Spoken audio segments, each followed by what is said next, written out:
Now, under the leadership of Honorable Prime Minister Narendra Modi ji, we want to break that cocoon and bring the butterfly out and show the colors of true India, and that is what we are doing here. And this name is a small indication towards it.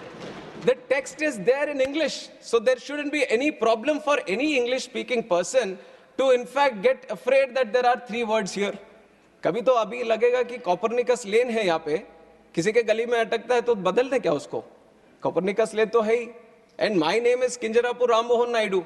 And when some people say Kinjarapu, there might be some problem with them. They can't pronounce it the way I pronounce it. But that doesn't mean that I'll change my name so that it becomes easier for them. ये तो मेरी पहचान है. और उसी तरह अभी शायद ये 2 बार बोलने से 3 बार बोलने से थोड़ा मुश्किल होता होगा. But India has gotten used to so many things, sir. I think they will get used to this one also. Bharatiya Vayuyan Videyak is just to create the identity of the languages. On top of that I've seen, you were mentioning about other languages also. I was not understanding why Hindi was brought in. Vayuyan is also a Sanskrit word, in fact. And if you really want to appreciate the languages, the culture of this country, I would like the opposition to also appreciate that on 3rd October of this year, the cabinet has made 5 languages as classical languages, which are Marathi, Assamese, Bengali, Pali, and Prakrit. If you really love the languages, you should appreciate the decision of the government and how much this NDA government protects and promotes the languages of India.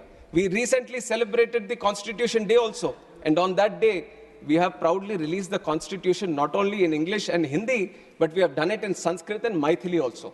So you see that there is a whole conscious effort that all the languages should be given their importance, all the languages should be protected, and all the languages should be promoted. I think this is one point that I wanted to make regarding the language debate that has been going on, sir.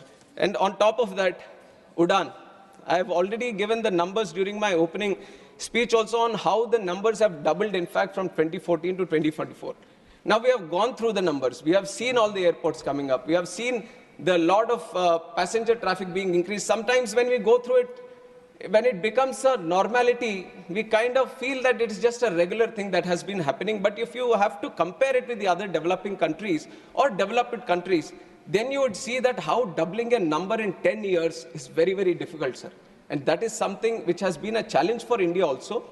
And that challenge has been successfully addressed, and we have doubled the number of airports, doubled the number of passenger traffic that we have, and doubled the number of aircraft fleet. But for us, I can proudly say, under the leadership of Modi ji, aviation is not just looked upon as how many. I also agree to a certain point that it's not about just the numbers. Numbers I'm giving to show you a picture on how much progress we have made. But if you look at the true sense on why we want to promote aviation, why we want to make it one of the best sectors in the country, in the whole world, because when we talk about aviation, we talk about tourism. When we talk about aviation, we talk about economic activity. When we talk about aviation, we talk about real estate growth. We talk about job creation. When we talk about aviation, we talk about industry. When we talk about aviation, we talk about commerce, we talk about trade. And we talk about aviation, we talk about culture. And when we talk about aviation, we talk about agriculture also. And that is why aviation is a very important nodal sector that needs to be given that push. And with this idea, I'll get some water, sir. Please.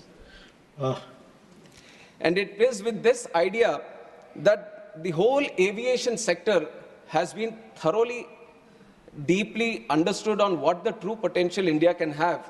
And we have seen that there are multiple gaps also. Now 90,000 crores capex has been put into the infrastructure to create the infrastructure in airport infrastructure. But creating infrastructure, that itself is one challenge. And when I took the charge as a minister for this aviation, sir, I have promised the people of this country that, thank you. Thank you. She has always been so caring, sir. Like a mother, always.